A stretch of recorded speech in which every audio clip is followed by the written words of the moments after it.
วันที่ฟ้าเริ่มส่องแสงสำแดงให้เห็นเป็นคำถามเกิดแก่เจ็บตายซ้ำวนเวียนจนเห็นความเป็นไปทุกสิ่งกำเนิดนั้นสาธิตสาถานตั้งอยู่ไว้ถึงวันดับสลายดับสิ้นไปไม่มั่นคงจากเจ้าสายสุกหล่นฟ้าทิ้งทุกสิ่งมาเข้าป่าดงทิ้งอาบายแห่งลายล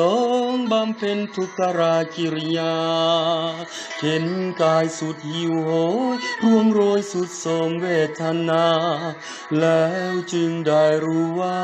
ไม่ใช่หนทางสว่างเลย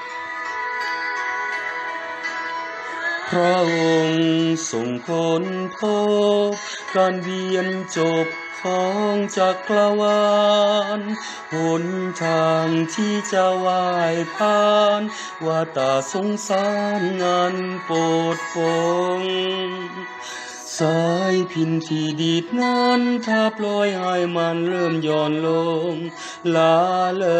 ลืมหลงจะคงสำเนียงเป็นพินไม้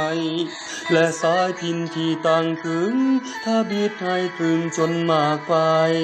ถึงคราวดีดเล่นสายคงขาดพึ่งไปในไม่นา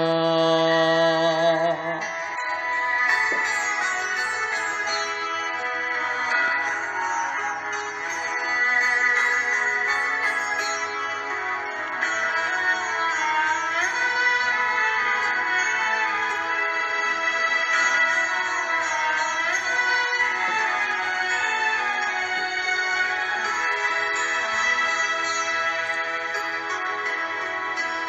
พระองค์ทรงค้นพบการเวียนจบของจักรวาลหนทางที่จะว่ายผ่านว่าตาสงสารอันปลดปลงหนทางแห่งพุทธะคือลีกโลดลาในโลกลมและมิใช่อย่างฝุ่นผงที่ปล่อยล่องลอยไปหวานหนทางแห่งพุทธะคือทางสายกลางอันเบิกบานให้อยู่กับคืนวันคือปัจจุบันอย่างตื่นรู้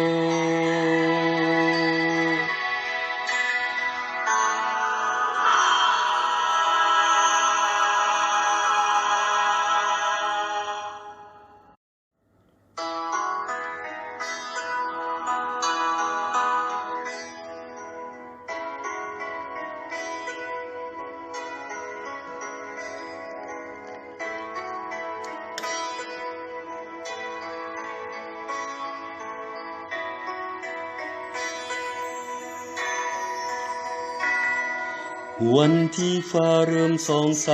งสำแดงให้เห็นเป็นคำถามเกิดแก่เจ็บตาย